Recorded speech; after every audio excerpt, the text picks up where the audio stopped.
राजकुमार तो धर्म विरोधी है, धर्म की रक्षा करनी पड़ेगी। भाई कालजा वो तो जगानी बात करूँ और पेलो कालजो भी हम तो नहीं है।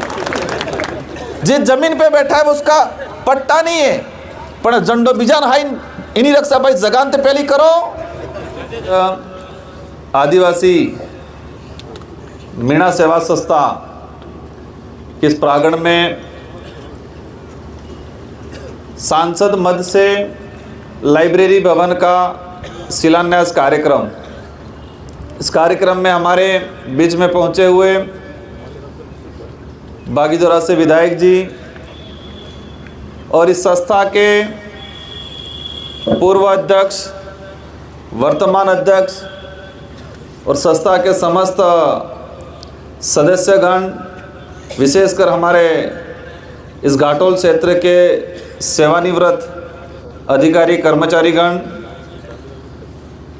स्थानीय विधायक प्रत्याशी रहे भाई अशोक जी निनामा, यहाँ के जिला अध्यक्ष, ब्लॉक अध्यक्ष और इस पंडाल में विराजमान सारे युवा साथी, बड़े बुजुर्ग, हमारी माताएं बहनें, पत्रकार बंधु, पुलिस प्रशासन, आप सभी को तहे दिल से धन्यवाद। आपने एक शानदार आयोजन कराया और दिल से स्वागत किया, उसके लिए मैं पुनः आप सभी को धन्यवाद देना चाहूँगा। ये मंच पे हमारे जो महापुरुष है और शायद ये ऐसी जो परंपरा पिछले 4-5 सालों से आई है और इस विचारधारा की बदौलत आई है कि हमारे समाज के और इस देश के महापुरुष जिन्होंने इस देश को आज़ाद कराने के लिए संघर्ष किया और संविधान निर्माण में, जैसे कि बाबा साहब अम्बेडकर हैं, जयपाल सिंह मुंडा हैं, ऐसे महापुरुषों की हम प्रतिमा लगा रहे हैं। आप सबने देखा होगा कि आज से 5 साल पहले बिरसा मुंडा हो, राणा पूजा भील तो अपने यहाँ के थे इसलिए ध्यान था, लेकिन सावित्रीबाई फुले हो, टाटिया मामा हो, इनके बारे में हमारे समाज के लोगों को नहीं पता था कि ये कौन है, क्या है। इन लोगों का देश के संविधान में, देश को आज़ाद कराने में क्या योगदान रहा। तो इस विचारधारा आने के बाद एक नया परिवर्तन आया कि नेताओं से पहले हमारे देश के फ्रीडम फाइटरों को माल्यार्पण और उनको सम्मान देने का एक जो नया प्रचलन आया, वो आप सबकी बदौलत, इस विचारधारा की बदौलत ये प्रचलन आया। ये ज़रूरी भी था ताकि हमारे अंदर एक कॉन्फिडेंस आए, हमें भी पता चले कि हमारे पूर्वजों ने क्या किया है, क्या नहीं किया है। मैं मेरी बात शुरू करने से पहले पूर्व वक्ताओं ने जो बात कही और विशेषकर इस आदिवासी मीणा सेवा संस्था के विकास की बात हुई, इसका 1975 के आसपास से हमारे यहाँ जो वरिष्ठ जन बैठे उन्होंने प्रयास किया और ये वरिष्ठ जन 1975 के आसपास 25 से 30 साल की बीच की एज के होंगे और आपने युवा अवस्था में उस समय आपने प्रयास किया और ये 22-25 बीघा के आसपास आपने ज़मीन अलग अलग फेज में आपने अलॉटमेंट कराई। संस्था का रजिस्ट्रेशन किया 1990 के आसपास। आपने महाविद्यालय खोला, इसका संचालन किया, सभी जनप्रतिनिधियों से मिलकर आपने छोटा मोटा सहयोग लेके बाउंड्री हो या भवन हो ये निर्माण भी किया आपने। तो मैं आपके इस संघर्ष और इस कार्य को मैं सराहना करते हुए आपको धन्यवाद देता हूं कि आपके प्रयासों से आज ये समाज, इस क्षेत्र की जनता इस पंडाल में बैठी है। तो एक बार इस संस्था को 1975 से लेके आज तक संघर्ष करके इस स्तर तक लाने के लिए जो प्रयास किया है, उनके लिए जोरदार तालियां बजा दी जाए। अब मेरी जिम्मेदारी थी, आपने मुझे वोट दिया और मुझे सांसद बनाया, और घाटोल की जनता ने एक तरफा एक शानदार बहुमत दिया, 99% बूथ प्लस रहे, और उसके लिए मैं आप सबको तहे दिल से धन्यवाद देता हूं, आपका ऋणी हूं। ये लोकसभा चुनाव एक अलग तरीका का चुनाव हुआ इस बार। इससे पहले इस तरह का चुनाव नहीं हुआ था। हमारा पहले फिक्स था, कभी इधर 2 रास्ते फिक्स थे। लेकिन मुझे जहाँ तक लगता है कि हम आप जी महाराज, गोविंद गुरु महाराज, मामा बालेश्वर, इन संतों, इन भक्तों की हम बात करते हैं, इन गुरुओं की बात करते हैं कि माप जी महाराज वो भविष्यवाणी कर गए हैं, मामा बालेश्वर जी ने वो उपदेश दिए हैं, गोविंद गुरु महाराज ने जो भविष्यवाणी की है, और उसी का परिणाम ये है। और मुझे जहां तक लगता है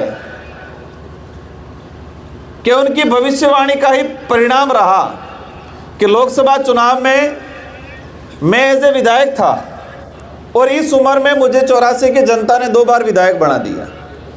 सेकंड बार में विधायक बना 70,000 की लीड से बना था, और पूरे राजस्थान में हाईएस्ट लीड 84 की जनता ने दिला के मुझे बनाया था। मेरे लिए ये खुशी की बात थी कि 30 साल की उम्र में 2 बार विधायक बनने का अवसर मिल गया, और एक जिम्मेदारी भरा एहसास भी होता था कि 18 में मुझे 14,000 वोटों से लोगों ने जिताया, और 23 में मुझे 70,000 वोटों से जिताया। तो एक जिम्मेदारी भरा एहसास हो रहा था, अंदर डर भी सता रहा था कि मैं कैसे निभाऊंगा, इस बार कितना अच्छा और काम करूं, जितना लोगों ने मुझे विश्वास जताया है उस अनुरूप मैं मेहनत करूं। लेकिन राजनीतिक दुर्घटना हो गई। सड़क दुर्घटना सुनी होगी आपने, हवाई दुर्घटना सुनी होगी। सड़क दुर्घटना होती है, हवाई दुर्घटना होती है, लेकिन एक राजनीतिक दुर्घटना हो गई। और राजनीतिक दुर्घटना में वो कहते हैं कि कहां से कौन कहां चला गया पता नहीं चला, उसको राजनीतिक दुर्घटना कहते हैं, एक्सीडेंट। और उस एक्सीडेंट की वजह से आपने लगा कि नया वर्जन लाना पड़ेगा, और नए वर्जन के रूप में आप सबने कहा कि राजकुमार जी को खड़ा करो वापस। और विशेषकर ये घाटोल और बांसवाड़ा वाले नहीं माने, इसलिए मैं प्यारी प्यारी बातें बोलता हूँ अभी उनको। सबने कहा, धीरे से आके मैंने कहा कि भाई मुझे नहीं बनना है, क्योंकि मैं अभी विधायक बना 3 महीने हुए ना, राजकुमार जी को ही खड़ा करना पड़ेगा। आपने जिस विश्वास के साथ मुझे चुना, मतलब सिलेक्शन किया, और इसी विश्वास के साथ आपने रात दिन मेहनत करके एक तरफा बहुमत देके जिताया, उसके लिए मैं आप सबका आभारी हूँ। मेरा प्रयास रहेगा, मैं ये तो नहीं कहूँगा कि मैं सबका सब कुछ कर दूंगा, घाटोल के सारे काम आएंगे सारे कर दूंगा, ये मैं नहीं कहूँगा, लेकिन मैं प्रयास जरूर करूँगा कि जितना हो सके इतना बेहतर करने के लिए इस क्षेत्र का विकास हो, इस क्षेत्र की समस्या हो जो लोकसभा में उठानी पड़े, केंद्र सरकार तक पहुंचानी पड़े, और ये विपक्ष की भूमिका निभाते हुए सरकार को जगाने का काम जरूर करेंगे, और इतिहास के पन्नों में दर्ज कराएंगे कि 2024 का लोकसभा चुनाव जो हुआ था, 1952 से लेके 2024 तक हमारे पूर्व भी कई सांसद महोदय गए, मैं सभी का मान सम्मान करता हूं, लेकिन जिस आशा और उम्मीद से आपने मुझे चुना, इस आशा और उम्मीद से शायद किसी और को नहीं चुना होगा, क्योंकि अपन को पहले लगता था हाँ वोट आप जो वोट आलवो से, लेकिन जिस उत्साह के साथ, जिस जुनून के साथ इस बार आपने जो मतदान किया, तो मैं इतिहास के पन्नों में जरूर दर्ज कराऊंगा कि जो बातें, जो काम 1952 से 2024 तक देश की संसद के पटल पे होना चाहिए था, वो काम मैं पिछले 1 साल और आने वाले 4 सालों के अंदर करने की कोशिश करूंगा। जरूर परिवर्तन लाएंगे बड़ा। हो सकता है इसमें कुछ नाराज भी हो जाए, और मुझे पता है, आप भी जानते हो, अगर कोई सही रास्ते पे चलता है तो उसको रोकने का काम बहुत लोग करते हैं, भटकाने का काम बहुत लोग करते हैं, उकसाने का भी बहुत लोग करते हैं। मैं इन चीज़ों को यहाँ दोहराना नहीं चाहूँगा। हमारे विधायक जी बता रहे थे,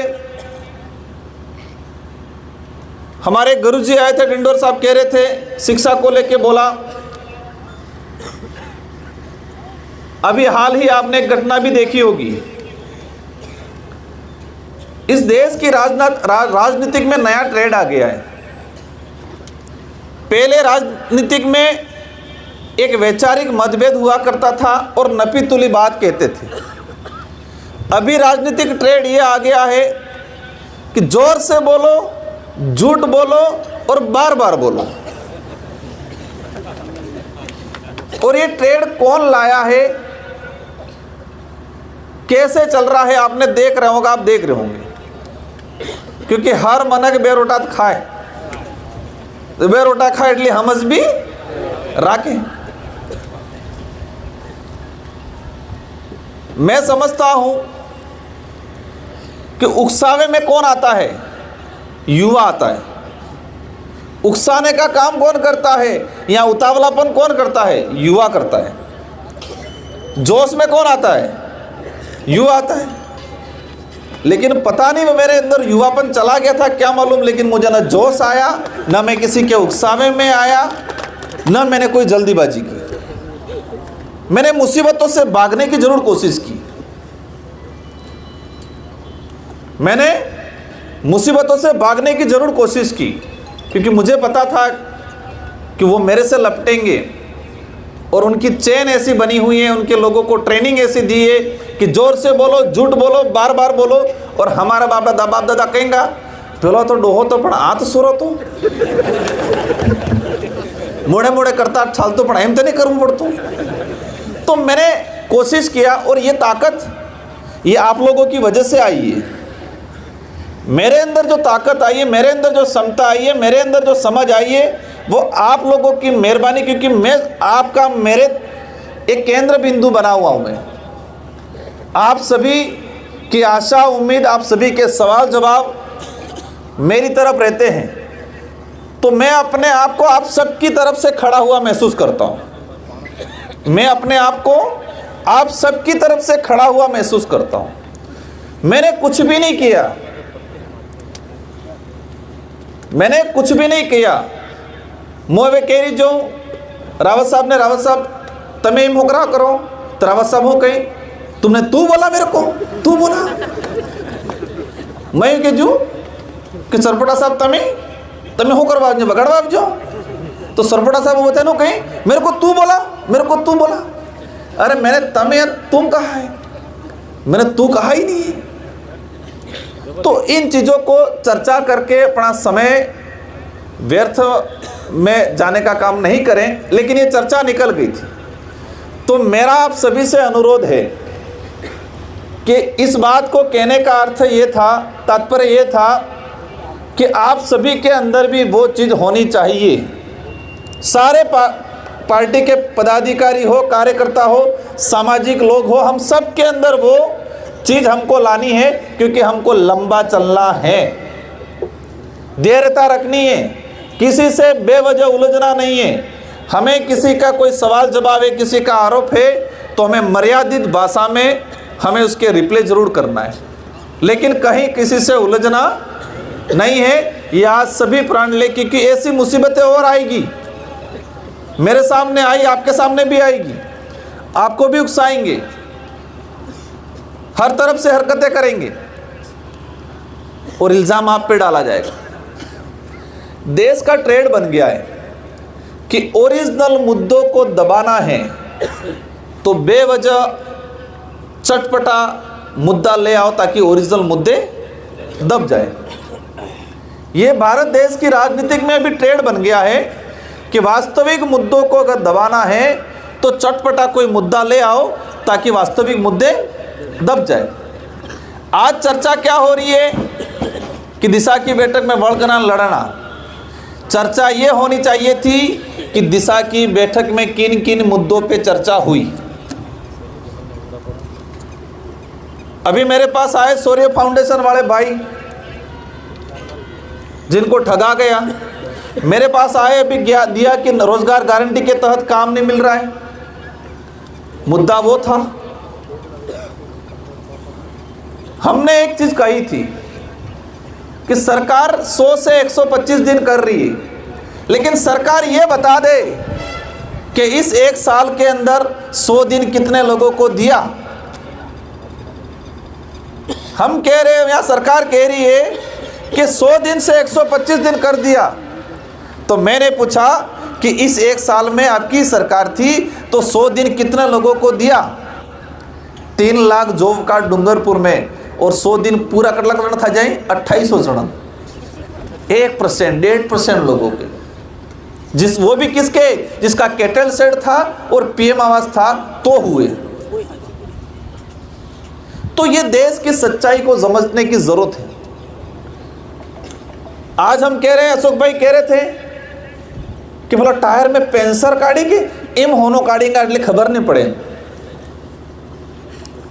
अरावली को लेकर चर्चा चली। हमारे देश की जनता को कितना आसान भाषा में साफ झूठ बोल के बेवकूफ बढ़ाने का काम करते हैं। अरावली का प्रकरण 20 नवंबर 2025 को सुप्रीम कोर्ट ने सुनवाई की सरकार की सिफारिश पे, और सरकार ने जो सिफारिश बना के मतलब जो एक नियमावली बना के दी, अरावली की परिभाषा क्या है उसको मान लिया और फैसला दिया।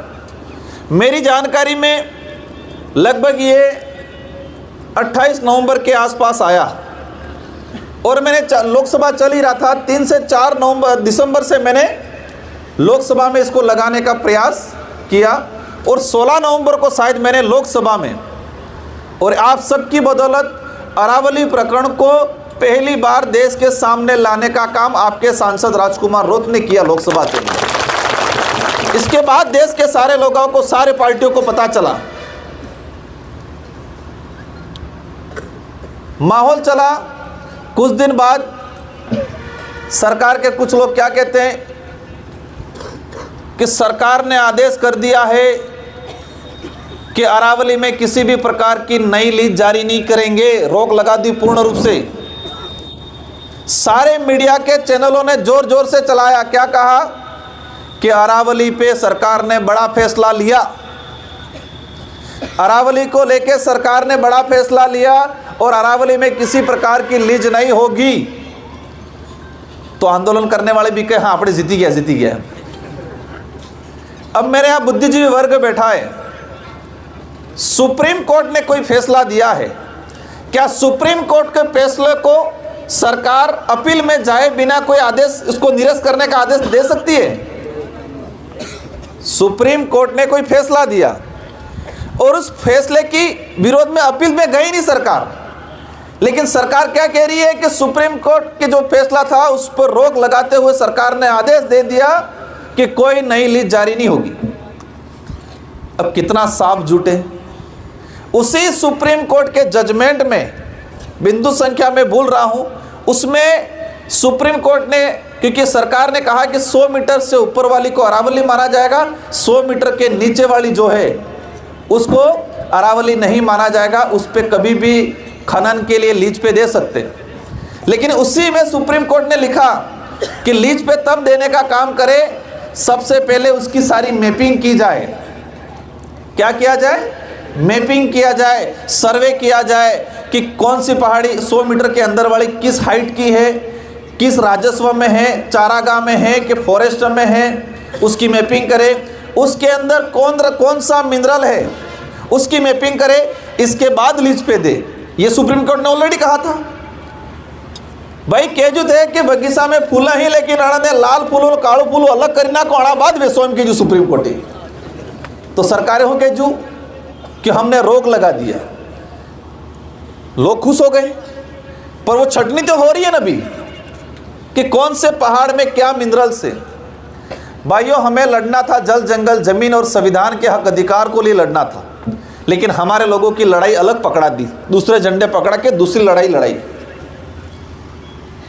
आज क्या हो रहा है, आज पूरे देश की मतलब पूरे विश्व की कंपनियां इंडिया में आके खनन करने के लिए लीज पे ले रही है।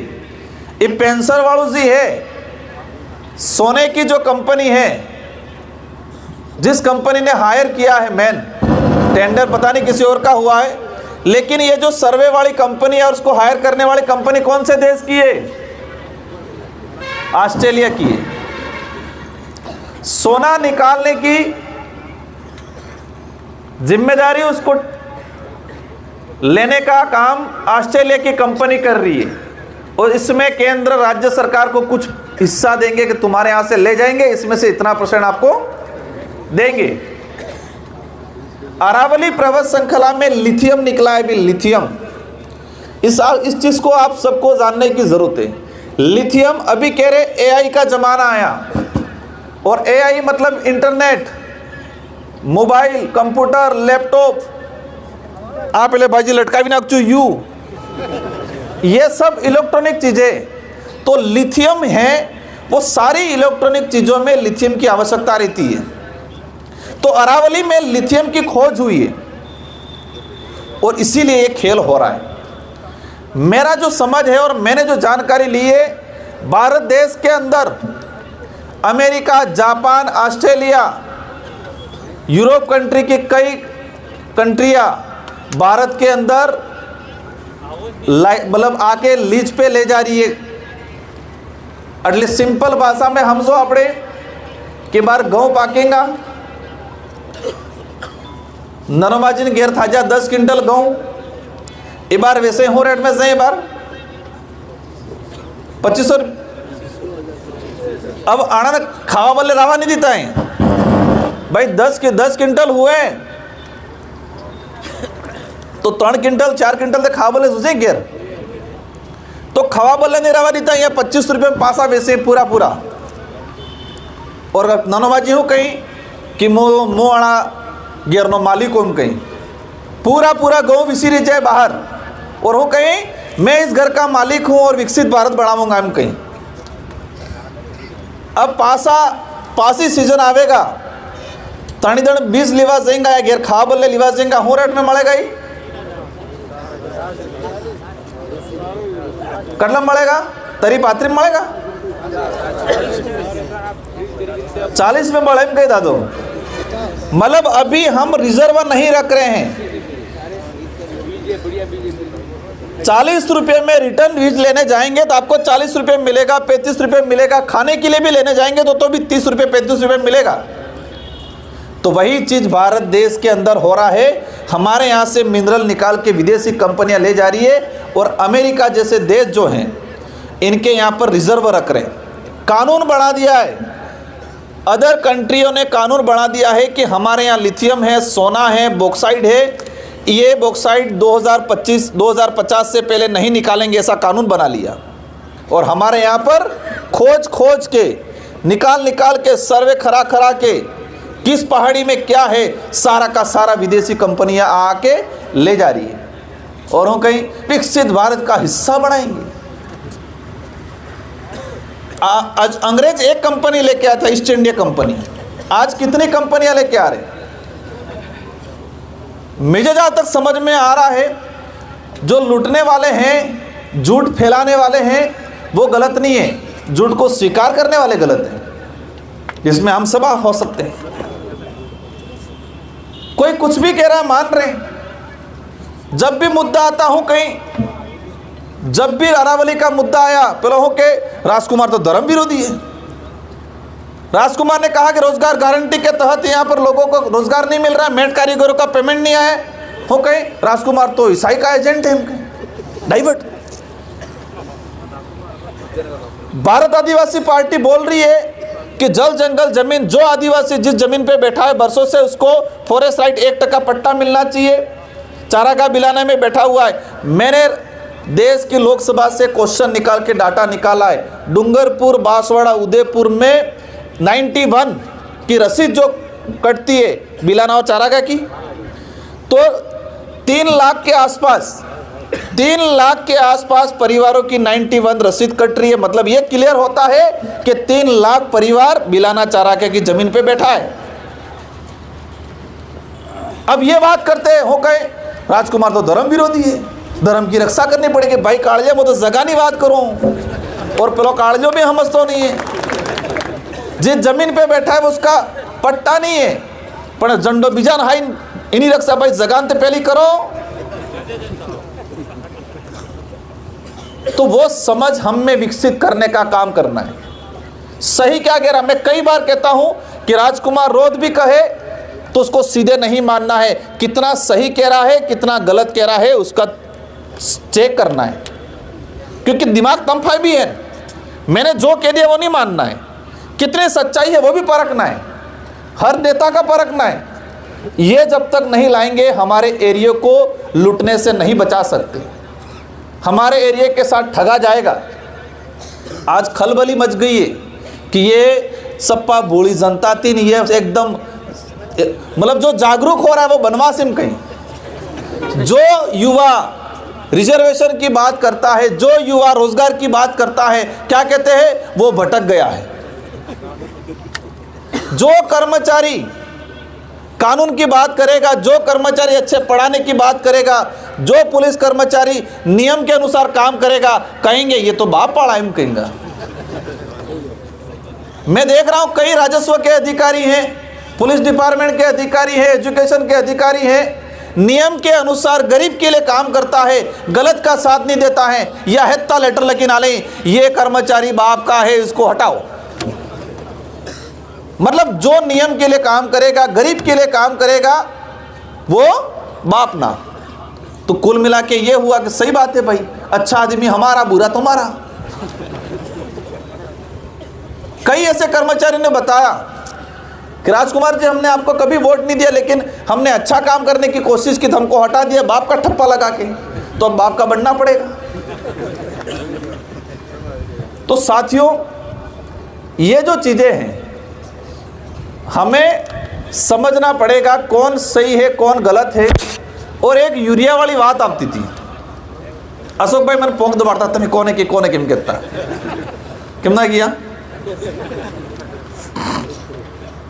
मेरे घर में 2013 से यूरिया डीएपी बंद कर रखा है।